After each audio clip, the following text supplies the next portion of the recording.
Thanks for joining another edition of Trail Runner Nation. My name is Scott Warr. And I'm Don Freeman. And something a bit different today, Scott. For the first time, I don't know, maybe it's been a few years since you and I are the only two on this podcast. We don't have a guest. You know, we were just talking on a run, and we thought we were talking about motivation. What are some things that motivate you to run or can motivate you to run? And we thought we should do an episode on that. And we started thinking about who we could bring on as guests. And we thought, you know what? We've been running enough years and enough miles that we could probably fill the airspace for an hour on motivation. So that's what we're going to do. Well, I can tell you that I could fill the airway on excuses. I don't know if I have solutions for motivation. But when I think about motivation, one of the things that we always talk about on this podcast is learn to listen to your body, right? That's one of the major things, whether it's nutrition, when should I eat, how much should I eat, whether you're on a run or after a run, just learning to listen. Am I too sore to run? Is this an injury or is this something I need to run through? Am I thirsty or am I not thirsty? Do I need more electrolytes?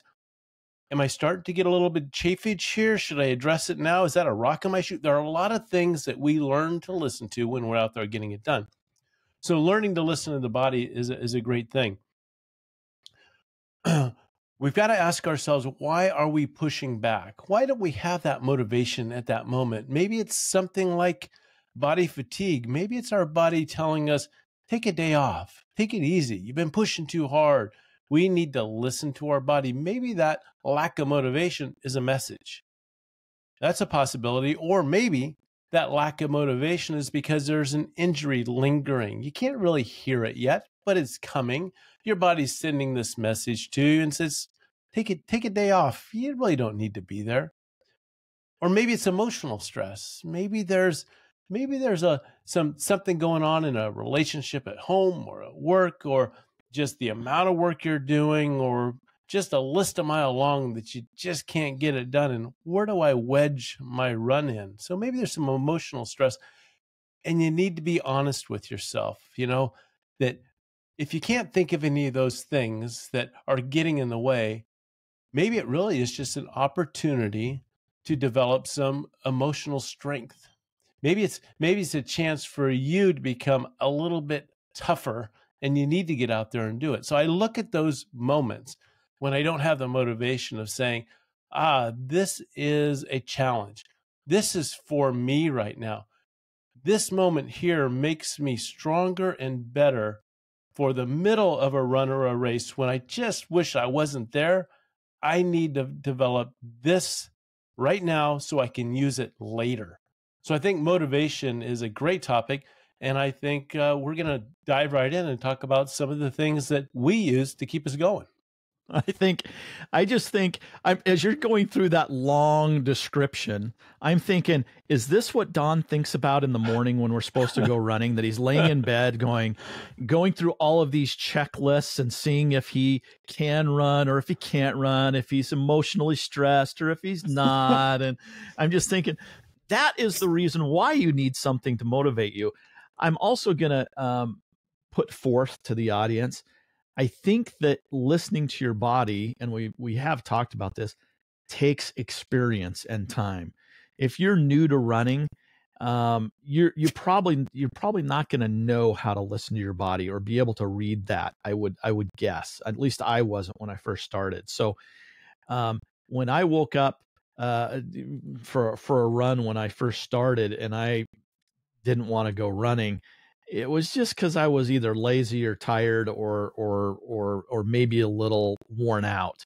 And I don't think that's a good enough excuse. That's the reason why you need some motivation. Now, I'm also going to put forth that if you're relying on motivation to get you out the door every day, you're not going to be successful. Motivation is fleeting. Motivation is temporary. Motivation is fickle. It's a fickle foe that we dance with. Do you like that? That was a little bit of alliteration there. I don't know if I like it, but I'll see where it goes. I think that discipline it comes into play, and I'm reminded of a quote by Mike Tyson.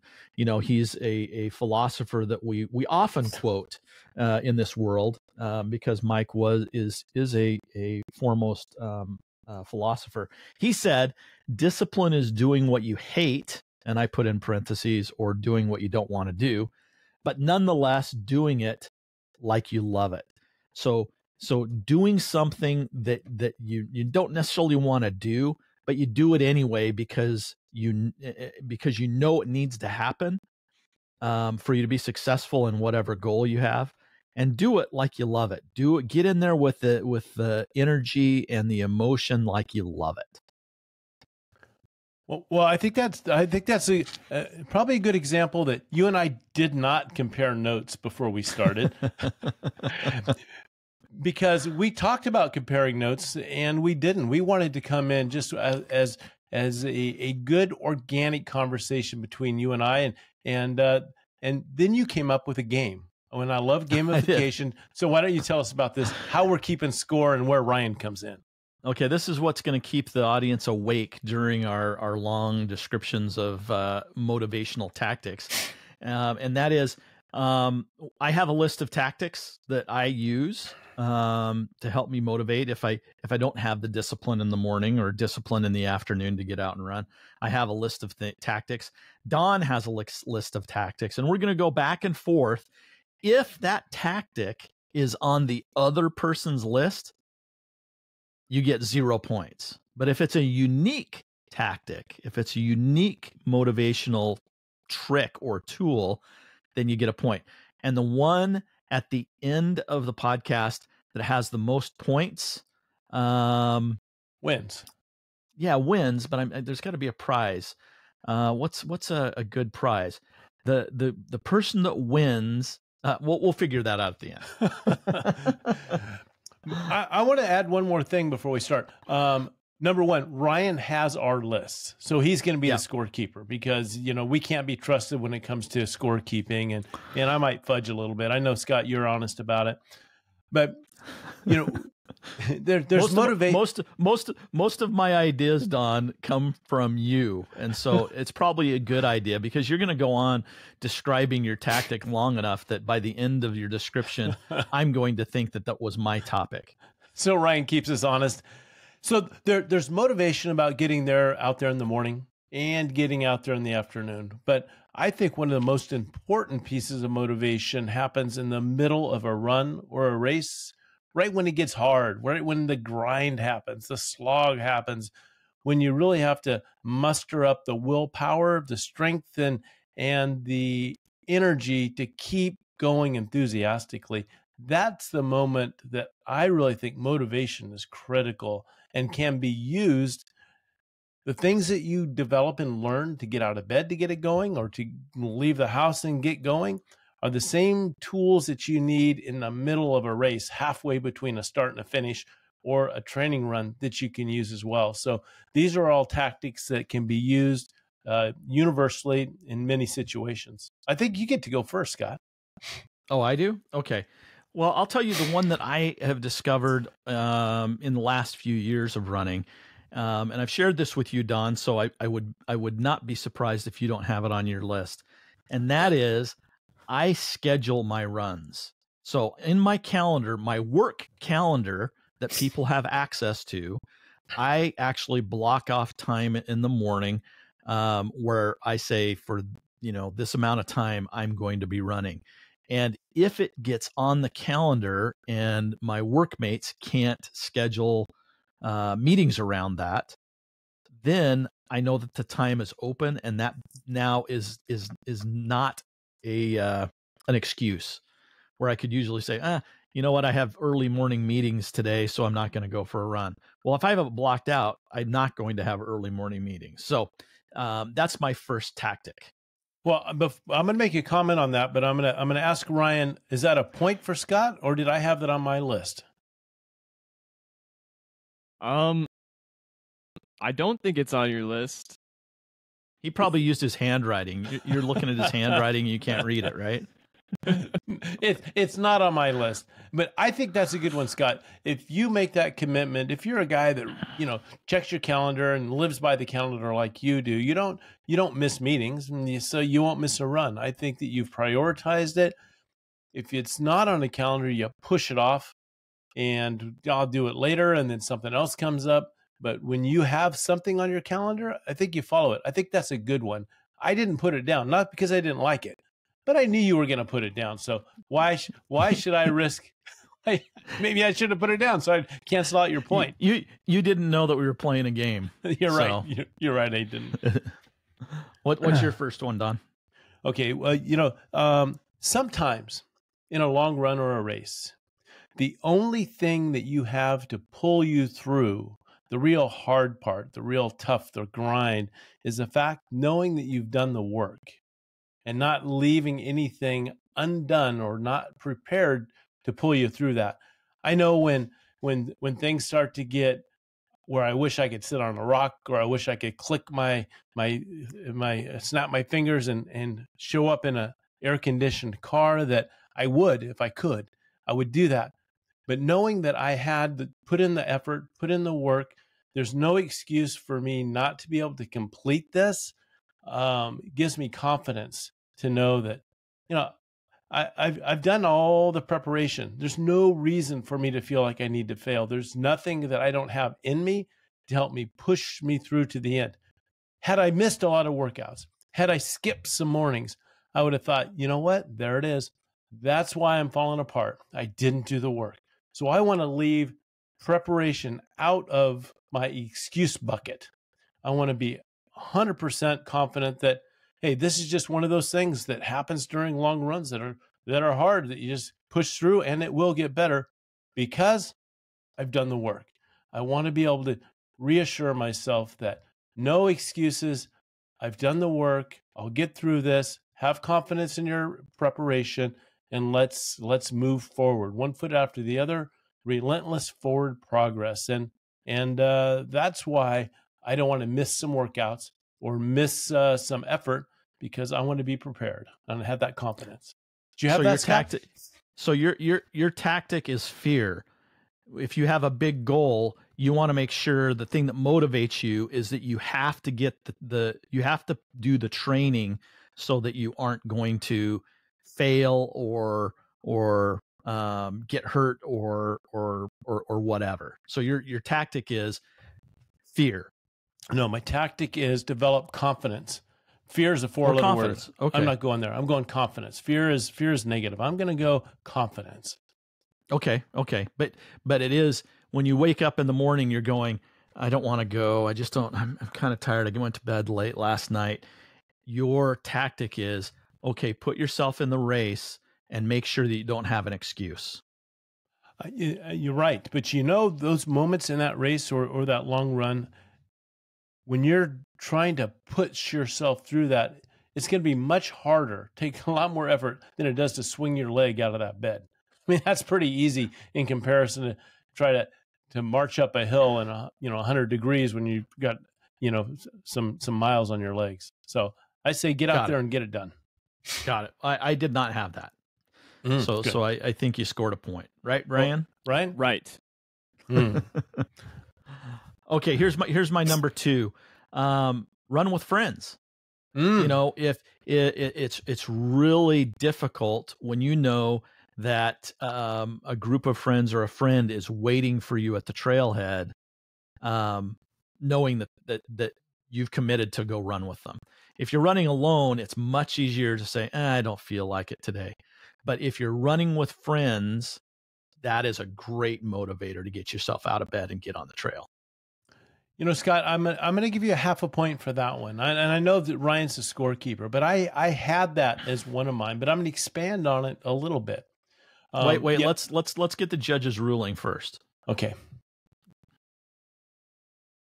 I was going to not give you a point, or I was going to give you the whole point rather, because I'm curious how Don sees this in his list. He's going to skew it somehow. He's going to make up something. Go ahead, Don. Well, remember, I woke up in the middle of the night last night, and I wrote down this list, and as I was half asleep. So you may have a better look at it than I do. But so I said yes, meet with friends, but also as you know, Scott, I've been running on the True Form Runner, helping it help me get back into shape and trying to get some legs back. And I'm watching a program that I've seen in the past that I really rediscovered again, a Mad Men. It's a great show, and it has so many things to be able to watch. Sometimes the second time you watch something, you see things you hadn't seen before. It's like, wow, look at that shot and look at that transition and look where that was positioned and seeing these things. And so what I've done to get out on that treadmill is reserve all time to watch Mad Men and go there. And that's my time to play that program, watch it, and get on that treadmill and just go. So motivation, reserve a book, a podcast, episode of something that you like, or even friends, and reserving it for your training time. I can't watch it if I'm not running. I can't participate if I'm not. It's kind of a reward. I want to see that next episode, but I need to run to get it done. So that's okay. I'm going to argue my point, and then we'll get a ruling from the judge. That is not a friend. No, well, that's completely different. I don't have many friends. Someone is not waiting on you or counting on you to be there. And I will say that you get 0 points for that one, because I did listen to a good podcast or a good audiobook and reserve that for your run. So I think that I had a similar thing, but Mad Men is not your friend. And if you think it is, maybe you need to see a psychologist. So Ryan, where do you rule? Half point for Scott. No. That's a full point. Full point, Ryan. Yeah, you'll probably need him. I do think John Hamm is friendly. But yeah, nice knowledge. You might get you get a point, Scott. All right. Sorry, okay, to get full points. Okay. What's your next one? My next one, heck. Now that I see how tough it is to score a point around here. Now, this is one I don't think you have, and one that I've used a long time and really like it, and it's during a long training run. So see, I'm out there doing it, and this is the moment that starts. Your legs get heavy. You start to get tired. Maybe there's some stomach issue. Maybe it's just motivation issue. Maybe you're just tired. Maybe you just wish you weren't there. It's that moment that I tell myself, all the miles before this or time before this moment, all of that was for now. It was to get my body in this spot. So now is where the payoff comes. Now is where the work, where I benefit. Everything before this was to get me here. And so now I'm getting the training in. This is where it starts. All the time before that was just preparation to get to the spot. And that's where you either gain significant physical benefit or mental toughness, or maybe both. But all the miles before that tough spell, that tough area was a prerequisite to move forward. I think that we're identifying a little bit more of our personalities. It sounds like a lot of your motivation is finishing the run, and mine are starting a run. and that's probably accurate to our personalities, is that you don't really compromise when you wake up. You've made a decision to run, and you don't fudge with that. You just do it. But no, I did not have that one. So I would say, Judge, I would support a full point for Don on that one. And I agree. And Ryan, there may be a point at somewhere down the line where you may feel that there's a little bonus at the end where you are you lobbying for more points? No. I think I might need them. Okay. All right. Here's my next one. And it won't be a surprise for our regular listeners, because I've been toying with the fact and threatening and saying that for years I want to make a hat or a T-shirt that has the mathematical equation. 1 is greater than 0. So 1, the numeral 1, and the greater sign 0. 1 is greater than 0. So if you're in bed and you're saying, I don't feel like running, get up and do something. Whether that's just running around the block, whether it's running down to the mailbox, or something, just do something. And what you usually find out is once you start, you can continue. So that's my next one. Yeah, I'm going to add to that a bit, Scott. I've done the same thing on the treadmill. I'm going to go back to that. And if I really don't feel like getting out there and just hammering out another X period on that thing, I just say, you know what I'm going to do today?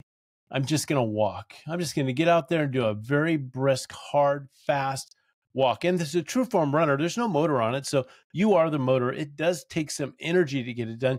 You can break a good sweat just doing a brisk, fast paced, efficient hike walk. And I found that it's pretty hard to say, I don't feel like doing it, when all you have to do is go out there and walk. That's easy. And then it doesn't take long. Like you said, once that happens, you say, okay, now I'll do a light jog. And I put my watch, a heart rate monitor, and a watch where I can see my heart rate, and I just start playing games. I go to 120 up to 130, and then I let it go to 120. And then I go 120, and I go up to 140, and let it come back down. And I just start doing a cycle like that, and I just lose track of time, lose track of miles. Of course, I'm watching Mad Men, but then I then I can kind of just watch that heart rate climb and fall, and that entertains me. That's really not, I'm not really, a complicated guy. That's enough to grab my attention and keep me interested. Well, did you have 1 is greater than 0 on your list? Do I get a point for that? No. Of course you made the rules. You get a point. Okay, you're next. But here's my parallel to that, and I think this might stand on its own. Ryan, I think is this on your list? Is this on your list, Don? Are you making things up? Number 3, Ryan, you'll see on the list. It says, "Okay, get up and go, and promise that you're able to turn around if you want after 2 miles." Now that's more one. It's not 1 is greater than 0, right? That's after a couple miles, you get out there, and that's all you have to do. So that's getting out there, get rolling. As you remember, we had Courtney DeWalter on. She says, I don't know how far I'm going to run, but I just get to a certain point and make a decision. But I make the decision out there and not at home. And I really like that philosophy of, this is not the place to decide. When you're sitting back, your feet are up, you're taking it easy. Decide whether you want to go after you're already out there. And I like that. I'm gonna. This goes against my competitive nature. I'm gonna say let's take away my point for 1 is greater than 0, because I think those are very similarly combined. I think they're very similar. If you're saying I'm just gonna go out there and go for a mile, or go for a lap around the block, or for 2 miles, and then make the decision, I think that is 1 is greater than 0. You're doing something and then making the decision after you get that something done. So I think those are very similar. I just put an equation to it. Well, maybe no surprise to you, Scott, but I'm not like that. Here's what I think. I think we should both get a point. We should both get a point. It's clear. Okay. I mean, which means that if you have done the algebra, that means they zero each other out. So however you want to play the game, Don. What is the score, Ryan? For those that are trying to keep score. I don't even know. Well, I've written it down. Oh. Essentially, it's 0-0. I mean, it's 2-2, but yeah. We're even. We're tied up. Well, that's good, because I have 3-3, so that's good. All right, you're up, Scott. Okay. I'm not gonna go down the list anymore. I'm gonna pick some of my good ones. Here's one that is definitely on your list. You think? Or it should be. Would you like a gamble? Would you like to? I think we could put a wager on this. Let's put a twist. Oh, yeah. Interesting. Yeah, you can have. How do you want to do You know, that? I don't know if I want to gamble on this because I know when you made your list or late in the evening.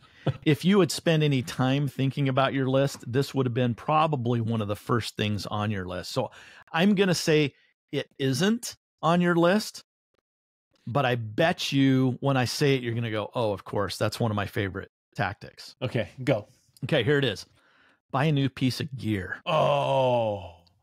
Yeah, New shoes, new shorts, a new t-shirt, a new watch, some new piece of gear can be that thing that gets you out of bed because you want to go try it. You want to go play with it. So that's my one. And it would have been on your list, wouldn't it have? Well, it's a brilliant one, and had I been able to stay awake longer in the middle of the night when I woke up to prepare this, I would have written it down because there's nothing like putting on a new pair of shoes or a pair of shorts or anything that you really like. Even new socks, something as simple as new socks. I mean, that's kind of, I love putting on new socks. Yeah. So I think that's a great strategy and one we should use. And I encourage retail shopping, therapy, ordering online, whatever it is to get you out there. And getting new gears is a lot of fun. Remember when we started, Scott, we were told, hey, running is a great sport because it's not expensive. It's not like being a triathlete. You don't have to buy a $10,000 bike and get a computer.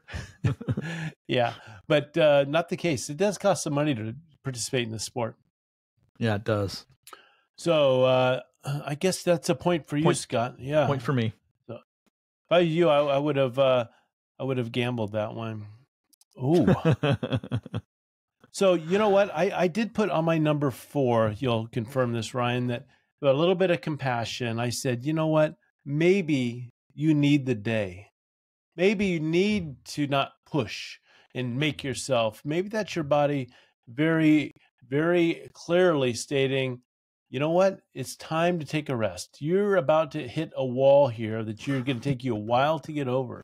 And this sounds like an excuse maker, right? But are you saying your tactic to motivate yourself to go out and run is to stay in bed? Is that what you're trying to say? I'm working on tomorrow's run. I'm working on tomorrow's run. You're supposed to be motivating me to go run, and you're telling me, you know what? Maybe you need to sleep in. Maybe you need to not go run today. Is that what you're trying to sell me right now? No, I'm playing the long game, Scott. You've got to live to fight another day. You need to let's say, you know what? I'll do it tomorrow. Yeah, that's good motivation. I'll do it tomorrow. My motivation is the end game. It's to show up race day ready. And it's very unwise to just bury yourself in preparation. You need to recognize and be honest with yourself. Is this my body requesting a day, or is it me being lazy? And when you can differentiate between laziness and necessity for good health, that's the key. I'm gonna do a little editorial here, Ryan. I don't know if you can put some editorial music in here. If you have the same personality as Don, where he can go out and just kill it on a long run or a race without very much preparation, go ahead and take his advice. If you're like me, that needs every single day of training and still have a high likelihood of failure, don't take his advice. So I'm going to revisit one a few back, Scott, where I said you have to show up having done all the work to be ready for that race, right? Yeah, it sounded like you contradicted yourself. Oh, it's a very complex sport because because maybe part of that preparation is making sure you've recovered completely. You haven't buried yourself. It's like, man, I'm feeling fresh. I feel good. I'm ready for this thing. I couldn't wait for it to get here. And I hope that the bib I selected is for the longer distance. That's the attitude you want to have. And that means sometimes you have to take a little bit of time and recover so you're ready. Now this adds new color and clarity to my earlier point to go out and run with friends. You now know why I get out of bed to go run with Don is because he's so entertaining and he makes me laugh. All right, Scott. Whose turn is it, Ryan? I hope it's yours because I'm running out of my list, but I can improvise. Don't worry. Whose turn is it? Is mine then, Ryan? Yeah. Okay. Here's one that has always helped me. Set out your kit the night before. So put your shoes by the door, put your socks near your shoes, the shirt, your arm sleeves, your rain jacket, whatever the weather is, put all your kit out. So that is not part of the time or the decision-making process that you have to follow. Make it as easy for you with the least amount of friction to get out the door. So that's my next one. Well, I think that's important. I think that having the right gear to go out. If it's raining, you might say, I don't want to go out there and go out in the rain. But if you have a nice jacket for rain, then you're like, no excuse there. I've got the gear. I don't want to splash around in the puddle and get my feet wet today, but I've got the shoes that drain well, or they're made with that Gore-Tex, so I'm not going to end up with water in my feet. Having the right gear and laying it out is the way to go. Okay, so was that on your list? No, my list is quite short. Okay, so I got another point. Yeah.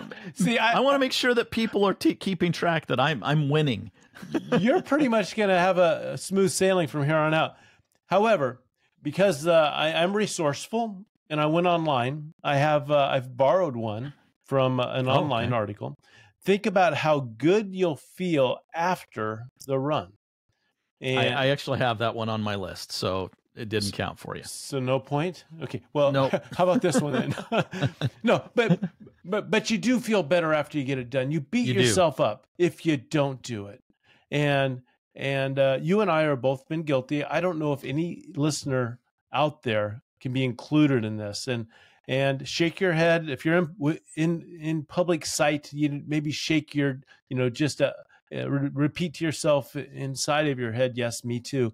Have you ever gone out? We've done it, Scott, and sat in a parking lot in the car, ready to run, and just kind of turned away and went back home. Turn the car back on and go home. I'm guilty. Yeah, not guilty. And that's when your 1 is greater than 0. I think was born. You said, you know what? I'm gonna give myself credit for the effort of getting out there and get down the trail. And so I think that's a good tactic. But nothing feels worse than turning around and going back home. It's the walk of shame, the drive of shame, the going back in the house. How was the run?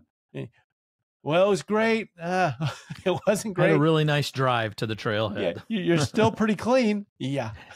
Well, and here's something you and I have talked about on many, many runs where, especially when we were training at 4:30 in the morning, where, it's hard to be out there that early in the morning. And it's really hard to get your shoes tied and start down the trail when it's cold and it's wet or whatever. But every single time, I cannot remember any single run that I finished and I thought to myself, boy, my day would have been a lot better if I didn't run today. Never. That's never, ever happened in the history of my running. I've never said that was a bad decision. Many times. How many times, and not just with you, but others, Bob and Dan that we run with, and we'll say, hey, thanks for getting me out here today. Yeah. I wouldn't have done this had you not been here to start this thing off. So back to running with friends, right? Well, you don't get an extra point for that, but yes, you validated that was a good point. All right. Whose turn is it, Ray? It is yours. It's mine? Yep. Reward yourself. All right. Pick out a reward that you will give yourself when you complete your run for that day or that workout for the day. And make it so that it's only available for completing a workout or a run. So, and that can be whatever it is. It could be something, edible. It could be a nap in the afternoon. I'm not going to take a 15-minute nap today because I didn't go for my run. But boy, if I go for my run, that's going to give me my 15-minute nap or something like that.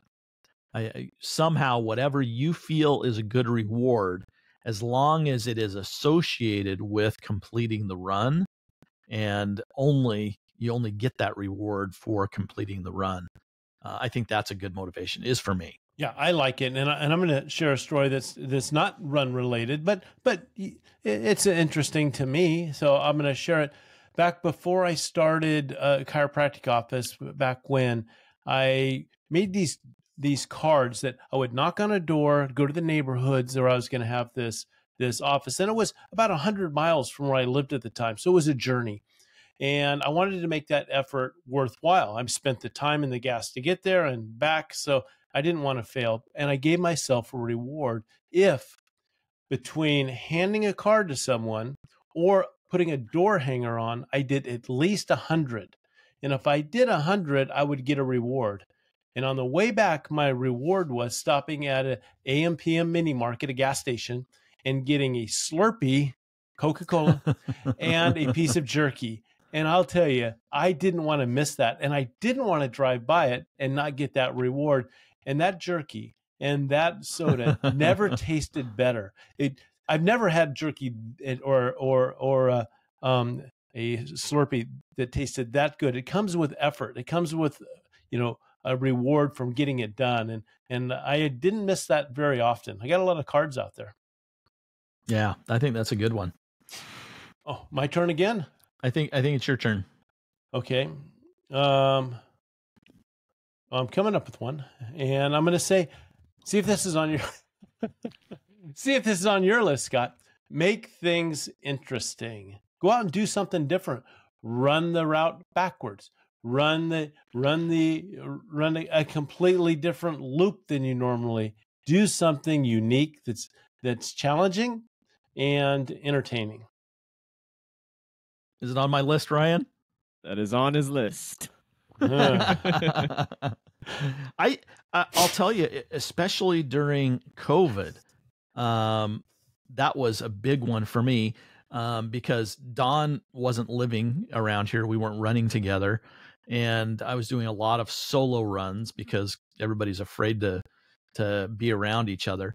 And so I would make up new routes, and that would be the excitement before I wake up. I'd sit in bed and think at the night before, I'd think, okay, what am I going to do tomorrow? What are my goals for tomorrow's run? And then I'd say, you know what? I've never taken that left turn. I'm going to go take that left turn and explore that trail. And I had a lot of fun. I got to see a lot more of the trails instead of just taking the same route. So I think that is a really good motivator. And you did a lot of that, because when I did move back to the area, back to our familiar trails, you took me on a lot of places that I hadn't been yet. That you said, oh yeah, I used to run this when you were, living somewhere else. And I thought, yeah, you did exactly what you're talking about. And there are so many trails out there that are adjacent to what we run, and little spurs that go off one position. I didn't really realize how limited we are running that same loop over and over. And one of the reasons that we did that is because, we met each other at 4:45 and drove out to the trail, and we were on a time crunch. We needed to know exactly when we were going to end so we could get home, to get in the shower, to get to work. And so that was the reason for doing our standard route. At least that's the excuse that we made. I'm going to tell some people, I have not participated in this. I know, Don, you have. Tell people about a local event that kind of combines some of multiple bits of this, of running with friends, running a new route. On Tuesday evenings in the Auburn area, there's a run called The Hunt. And it's, I think it's open to anybody, or maybe you have to be invited. I have not been invited. Actually, Don's invited me, but I just haven't done it. And it's a group of people, and they assign one person to be the leader, and that leader doesn't tell the group where they're going, and just runs a crazy new route. And I know you've done The Hunt many times, Don, and you were exposed to a lot of different trails, and that's it makes running fun. It helps motivate you to get out there because you're running with friends, you're seeing a new route, you're having great trail conversations. So I think that's a really good, combines multiple things. And I think there was a reward. At the end, I think everybody went to a little ale house and had a beer or something like that. So there's a reward at the end too. There's strong traditions there, and one of the rules, as you're kind of laying them out, is you can't pass the leader.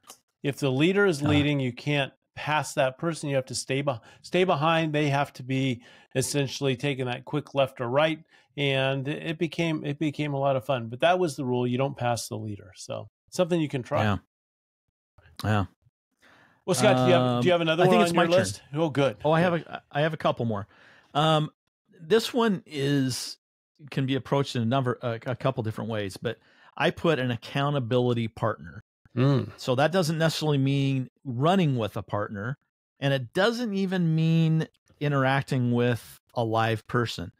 Being accountable to yourself. So if you have a training log, being able to check the box that you did what you said you were going to do. There was a good portion, I think it was also during COVID, where a guy that I work with in Germany, he lives in Germany, and he and I both were wearing Garmin watches at the time, and we would challenge each other. We would create a challenge for the next 30 days, who could run the most miles. And then we did one where who was the most consistent. And that was an accountability partner. So when I woke up in the morning, I'm going, Simon's ahead of me, man. He's 20 miles ahead of me. And the challenge is ending in 4 days. That means I need to get my butt out of bed and I need to go put in some time. And so I think that works. Some people use Strava. I have used Strava in the past. I don't now. But I think it could be a coach. Hiring a coach can be a great motivator. If you're really struggling with motivation, that may be one of the best things that you can do is hire a coach. I'm sure I'm not the only one to recognize this, Scott, but I think people can clearly see that you're doing what the old tactic called piling on. You know that running up the score. Yeah, is that what I'm doing? You know that my list is over, and anything that you say from here on out is a point. You're probably searching for anything, because even a weak suggestion here becomes a point for you. Huh. All right. Well, I have another one. You ready for my next one? I'm sure you do. And this is one that I have not used. Let's see if you can guess it. All right. This is one I have not used for many years. But if you use this tactic, it will absolutely give you motivation to get out and run. Oh, well, don't leave us hanging, Scott. What is it? Sign up for a race. Oh. Sign up for a race. If you have a race that has, if you sign up for a race, it has a deadline and you know how long it's going to be. So if it's a 50K, I need to be able to run 50K in 7 weeks. And that's a great motivator when you wake up and you go, you know what? I don't feel like running today, but you know that if you don't run, it's just going to be more painful and not as fun as you had hoped it would be. So I think signing up for a race is a great motivator. Unless you're our friend Rick Nelson, who says, why suffer more than once? Just suffer on race day. Don't suffer while you're training too. Something like that. I didn't know he said that. Yeah. He was another guy that has a similar physique and mental fortitude as you, Don Freeman, where he could just go out and do it. I remember running American River 50 with him, and he and I decided we would run at least the first half together, and he had not done training, or at least he told me he had not done training, and boy, he could just stay with me. He stayed with me until we got to, I don't know, it wasn't quite halfway. And then I finished before him, but he was not too far behind me. So it's possible. If you're one of those people, you are so lucky. The rest of us, we have to put in the work. All right. Do you have another one, Scott, so you can continue piling on here? That's all I had. But I think that it's important to have these tools in your tool bag. If you're, one of the, I do have one other one, but it's more of a philosophy. And I don't know if you can use it as a tactic, and you and I have talked about this, for years, even after I started running, I never identified as a runner. I don't have a runner's physique. And I really didn't think I was that good at it. But eventually, after years and years, I finally said, I can identify as a runner. And I think that identifying as a runner helps motivate you to do the work. So if I identify myself as a runner, what do runners do? They run. So when I wake up in the morning, I identify myself as a runner. In fact, I was just thinking about this the other day because I had dinner with some friends that I hadn't met for a long time. And I got asked the same question by two different individuals at two different points. And they go, "Are you still running?" And I was kind of offended by that. I didn't say that. I said, "Oh yeah," but I was kind of offended by that because I wanted to say, of course I'm running. I'm a runner. That's who I am. That's who I am. I identify as a runner. And I think that is it may not be a motivational factor. It may be, but I think it's more of a discipline thing. Once I identified as a runner, then it became easier for me to run on a consistent, disciplined basis. And by running in a consistent, disciplined way, that helped reinforce my identity as a runner. So it kind of started this circle to say, I identify as a runner, therefore I run. I run, and that makes me a runner. Does that make sense? Yes, it does. Then it gives me two thoughts, Scott, and I wrote them down. I thought you were holding up two fingers because you thought you were going to give me 2 points for that one. Yes, no, that was not. I was going to remove 2 points to try to get our score a little closer. Oh. That one of the things that just, and listeners can weigh in on this too, and I know it gets you and I when we're out there, that when we're out there on the trail and someone comes across that's maybe on a horse or a bike or you know where I'm going. Had this just happened last Saturday. We had this happen, and so we used to hear have a nice jog, and we thought, we're not joggers, we're runners. How dare them say joggers? We were offended, but not nearly as offended as what's happening recently, and that is, have a nice walk. Have a nice hike. Well, a hike is at least something that moves a little faster. A hike is between a jog and a walk. Hike lived right there. We actually, there were 4 of us out on a pretty long run the other day, and we came across some horse equestrian people, and we talked to them briefly. And as we parted ways, they said, "Have a nice walk." And all 4 of us just kind of, jerked our heads back around, and we all wanted to say, "We're running. we're on a run. We're not on a walk." We couldn't say that because we walked past them. But I will say we did that out of respect for the horses. I mean, had they not been there, we would have been at an 8-minute. We would have startled the horses. That's right. They would have bucked the riders off. Yeah, you're absolutely right. But to Bob's credit, one of the 4 of us caught them on a very long hill at the end and said, "I'm going after those horses," and he did. He represented us well.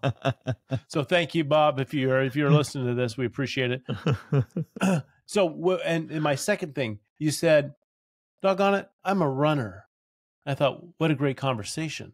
What are the characteristics of a runner? I wrote down a couple, and then you can kind of riff on those. But okay, I think a runner is someone, if you identify, to call somebody different. Once a runner, always a runner. And whether you run or not, you're still a runner. It's your character, it's your personality, it's who you are. Being a runner means you're determined. You're a person that starts, you finish, you're optimistic, you can do hard things, and you don't complain. These are runners. And so when someone identifies as a runner, they see themselves as that person, the determined person, as a healthy person, someone that's taken charge of their own health and is doing something good to preserve themselves and to live high quality of life and not just rust up and and till your demise. I think you're a person that takes control. That's a runner.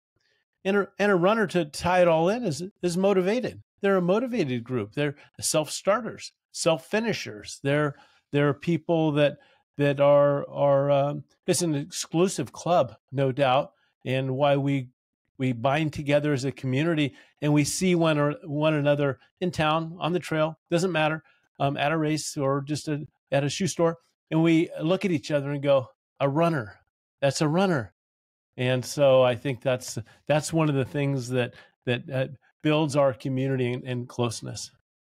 And we've talked about this too, where you're driving down the road and you see a runner running down the sidewalk or down whatever, and we're more apt to kind of turn and watch, see what kind of gear they have, what is their gait like, how are they running, because we feel they're part of our community, even though you've never met the person.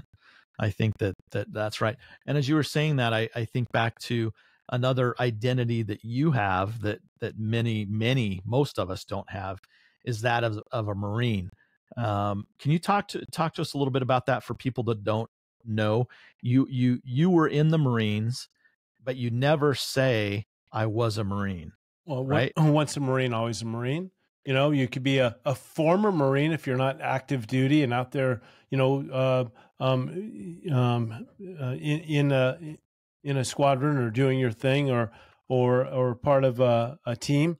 So you're either a former Marine or just a Marine, but no ex-Marines unless you're dishonorably discharged. Then you're an ex-Marine. Other than that, you're once a brother, a band of brothers, always a brother, and of course the group also includes female Marines as well. So I don't mean to be exclusive, but the term band of brothers came to mind. But one of the, so we're on the topic. One of the things that I just loved about the Marines is it was a place exposed to it first in boot camp, is that there wasn't any color. It was only, he's a light green Marine, a medium green Marine, or a dark green Marine. We are all the same color. And it just shattered any problems with prejudice, at least for me, because I just saw everybody as medium, lighter. Or you say, yeah, that light green Marine over there is so much easier than saying, oh, the white guy over there, or, whatever. It became easier to identify one another, and it made us feel bonded and together. I just thought of another tactic as you're talking about that. If you're having trouble getting up in the morning and finding motivation, get a drill sergeant. Drill sergeants are very motivating in the morning, aren't they, Don? Well, I tell you, I have found a little Marine Corps cadence to listen to on some runs, and brings me back to the day of running out there. Ooh. So, and it's available, and it's kind of a cadence, a trance, kind of a place to get lost in. It's not a bad thing to find on YouTube and play the audio and listen to the Marines running down. You hear the boots striking the ground. They're all in unison, and may not be 180 steps per minute, but it'll keep you going. I don't know if this is it comes, we mentioned, Mad Men or listening to a podcast or an audiobook, and you reserve that just for when you're doing the activity. That was my point. I think that was my point. Did I get a point? I don't think I got a point for that. You're bringing it up. It was a valid point. Because I had it. Yeah, okay. I had it on my list. But I'm thinking of, and I still can't explain this, the Dixie Chicks. Oh, they're not the Dixie Chicks anymore. They're the Chicks. I love to listen to them, and I have a playlist that has the Chicks. And I listen to it when I'm running alone, but I can't stand listening to it when I'm not running. I'm not a country music or country Western music lover. I don't listen to any of that, but for some reason, I don't know if it's the cadence or, the soothing voices. I don't know, but I do enjoy listening to that. And sometimes I look forward to listening to them. And it's a little bit of a motivator to get out there. I tell you, if you're playing it and I can hear it, it's a motivation for me to get a little bit quicker too. So maybe it works for both of us. Well, we hope that we've given you some tricks and some tools. You're going to need it. because I don't think I've ever met a runner that every day jumps out of bed to go for a run. It's really difficult until you've done it and are disciplined to do it. I'm wondering, there's people that have these running streaks that they've run every day for 5 years. I don't know if they need motivation or if it's just something like breathing that they have to do. But I know that I have to find myself and give tips and tricks if I'm finding that my motivation is waning and there's been 2 or 3 days where I haven't gone for a run.